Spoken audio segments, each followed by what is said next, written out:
you guys have a long animation resume, but how is it taking this world from other directors and delivering what they did in the first one, but also making it your own? Well, both Kris and I worked on the first film for a really long time in the story department, boarding with Kris and Phil. So I think that we understand humor and the style of film. And Kris and Phil, as directors, were very collaborative. So they brought that tone through that first film, and so we were able to carry that into the second film, hopefully in terms of like how we operate and how we interact with our team. And hopefully we're staying true to those characters in that world. And Kris and Phil are still around. They're exec producers. So if we stray too far, they show up. They stop in from time to time.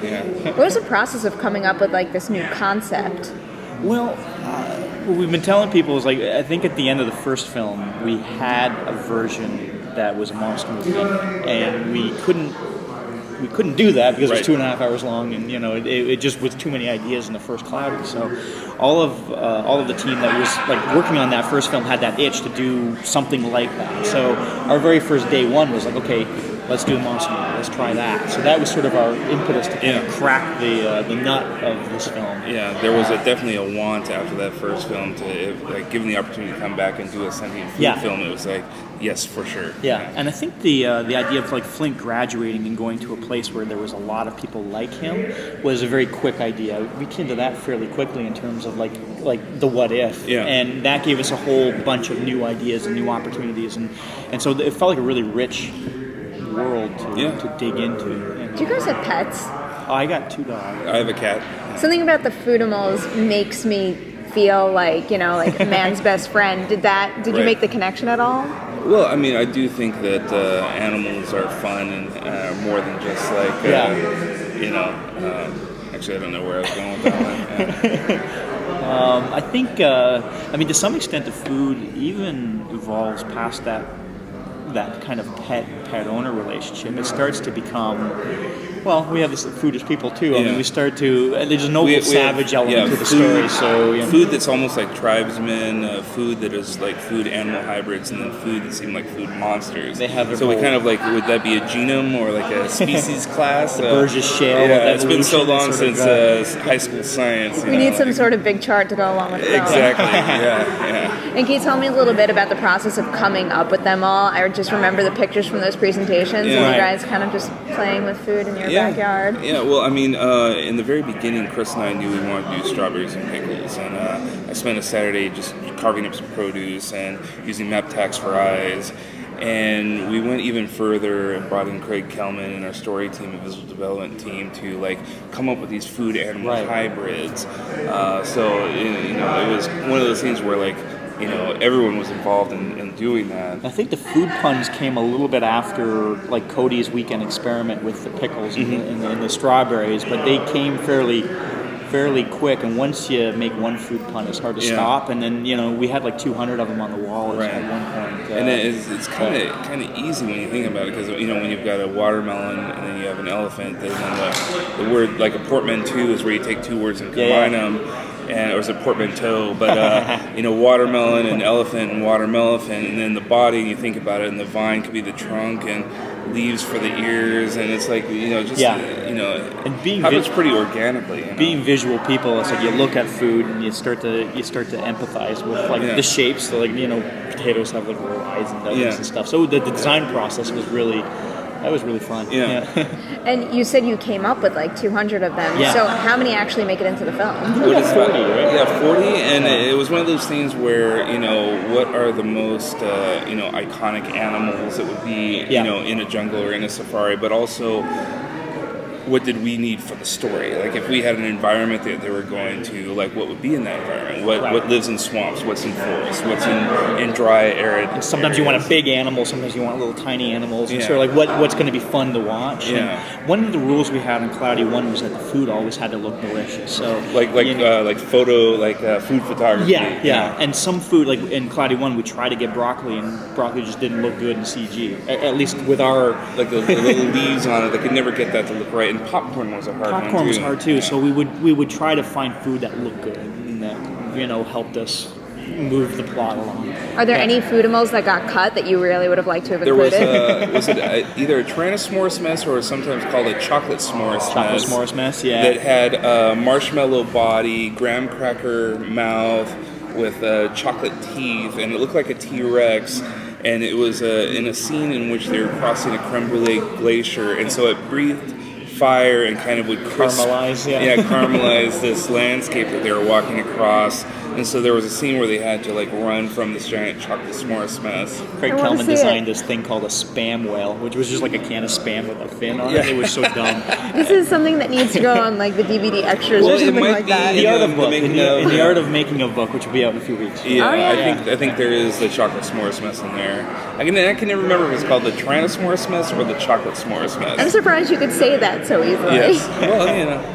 And how is it then taking the visuals that you guys come up with and then giving them sounds and voices too? Because Right. I hear you could do pickle voice on the spot. yeah. And I'm ready to call you out on it. Okay, yeah, the pickle voice. I mean, imagining that the pickles were almost amphibious and that they're wet, they're probably living in brine pools. They're moist Yeah. people, the pickles.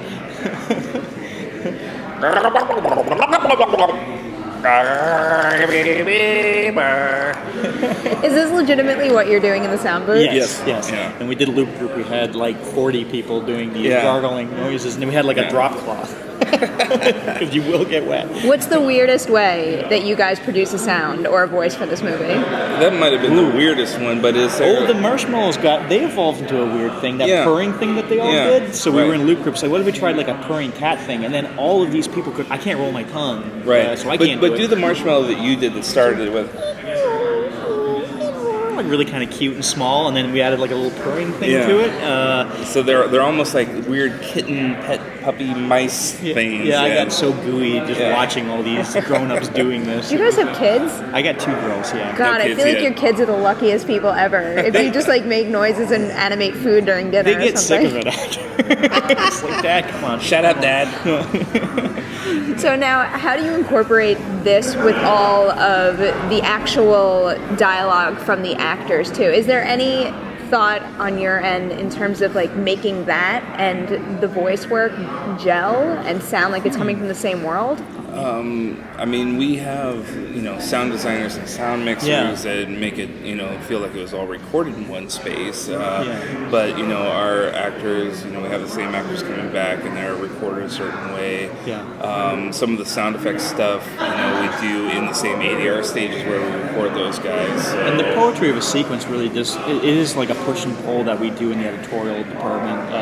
Bob Fisher, who's our lead editor, was the editor in the first film. Yeah. He's very familiar with the cloudy world, and he's always the guy who basically tries to, keep it in place. So we're not wall to wall, and like we try to find that balance. Or Right. And Jeff Roubaix, our sound designer, also on the first film. Yeah, he also worked on the first film, and so he's been taking some of the sounds we do and trying some like weird kind of tweaking, altering some of the voice stuff that we do. And We found like with some of our monster sounds, as the evolution process kind of finds its way, I mean, we're always trying to find that level between funny and scary, and so there's a lot of spaghetti on the wall in terms of like trying to find stuff that works. Is there an element of realism to it? Like when you have one of those creatures trouncing through a forest, it There's a needs cow. to sound like a certain There's animal? a cow in the cheese spider, so if you listen for it, like there's a blatant, there's a moo because it's made of meat, right? Yeah. So I don't know if that's realism, Yeah. but in my head, that's what a hamburger should sound like. Yeah. Right? And how about for your voice actors? Did they get to hear any of these sounds or? Yeah, James Caan, you want to tell us? Yes, basically, when we worked with the actors, we're in the booth with them, and I was reading with James Caan, and I was doing some of the pickle sounds, and he actually started to riff on that. I don't know how much of that actually made it in the film, but, I'd be going like, blah, blah, blah, blah, and he'd be like, oh, really, blah, blah, blah, blah, and like trying to repeat it back. We got him to sing a shanty. Yes, yeah. I would like to see that on DVD extra too. Yes, okay. And What's your email? I'll give it to you after. Yeah.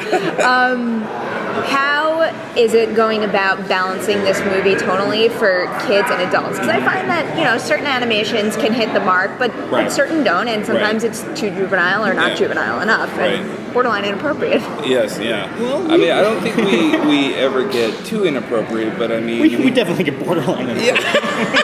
Yeah, but I mean, we have bosses that will tell us if the joke goes too far, and it's been interesting because we do have a scene with Manny as a veterinarian pulling a calf out of a cow, and it's when he leaves, it's halfway out of the cow, and so like that could be questionable. Like, is that inappropriate or not? But it is just farm life, right? It's where cows come from. Yeah. So, I mean, we're definitely like big kids ourselves, which I know is what everybody says. But I think when we're in the story room, we're never thinking about this has to be appropriate for kids. We're always trying to make ourselves laugh first. Yeah.